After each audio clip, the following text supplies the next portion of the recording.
10 টাকা শেয়ারটা কি করে 100 টাকায় বিক্রি হয়, কি করে এই সিকিউরিটি এক্সচেঞ্জ কমিশন এটাকে অনুমোদন দেয়, সেখানে কি লেনদেন হয়, সেটা আমাদের বোঝা উচিত। আমি বলতে চাই যে একটা কোম্পানির 4 বছরের একটা বাধ্যবাধকতা আছে, 4 বছর প্রফিট দেখে ওকে লিস্টই করা হয়।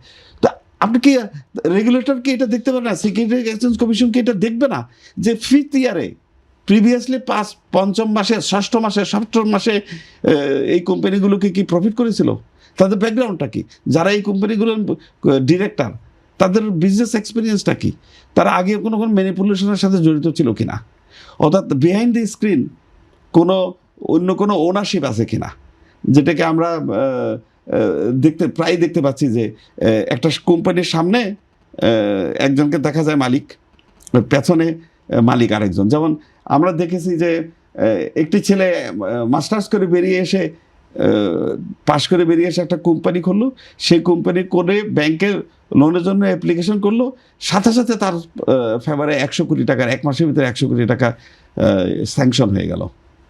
তো এটা কি করে সম্ভব হলো? এক্সট্রিম মশার কয়েল প্ল্যান্ট ফাইবার দিয়ে তৈরি, তাই সহজে ভাঙে না, সুগন্ধিযুক্ত ও নিরবিচ্ছিন্নভাবে জ্বলে। ডেঙ্গু, চিকুনগুনিয়া বাহি সহ যে কোনো মশার বিরুদ্ধে দেয় এক্সট্রিম সুরক্ষা। এটা এগুলো হয় এই জন্য যে সবগুলো একটা গেম, মানে ওই ইউনিভার্সিটির বাচ্চা ছেলেটার পেছনে আরেকটি মানুষ আছে যিনি আসলে বেনিফিশিয়াল ওনার। এগুলোকে বলে শেল কোম্পানি।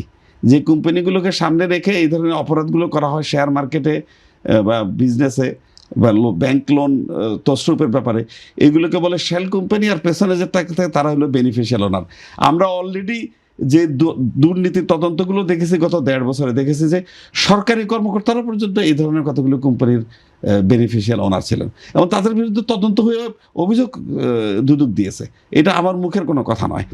তো তার মানে কি আমরা কি আবার সেটা দেখবো? আবার শেল কোম্পানি আসবে, শেল কোম্পানি এসে শেয়ার মার্কেট থেকে টাকা নিয়ে চলে যাবে। আর সবচেয়ে বড় কথা হচ্ছে যে এই যে হাজার হাজার কোটি টাকা মার্কেট থেকে তুললো, সেই টাকাটা হঠাৎ করে গায়েব হয়ে গেল ব্যাংক অ্যাকাউন্ট থেকে। কোথায় গেল? দেখা যায় যে গুলশান একটা বাড়ি কিনে ফেলেছে, বড় দামি গাড়ি কিনে ফেলেছে, বা বিদেশে বাড়ি করে ফেলো, ট্রান্সফার করে ফেললো।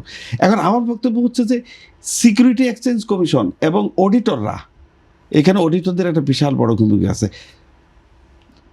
1000 কোটি টাকা, 2000 কোটি টাকা মার্কেট থেকে তুললো একটা কোম্পানি, টাকাটা তোলা যখন শেষ হলো, তারপর হঠাৎ করে মার্কেট অ্যাকাউন্ট থেকে 5000, 1000 কোটি টাকার অর্ধেক টাকা গায়েব হয়ে গেল। কোথায় গেল? কি করেছে?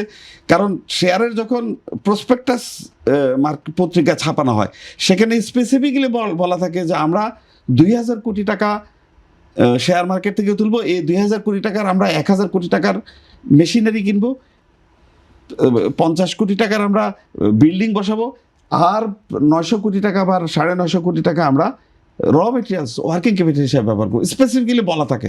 তো তুমি হঠাৎ করে অর্ধেক টাকা কোথায় নিয়ে গেলা? এই প্রশ্ন করার মতো কোনো রেগুলেটর কি বাংলাদেশে নাই? আগে ছিল না।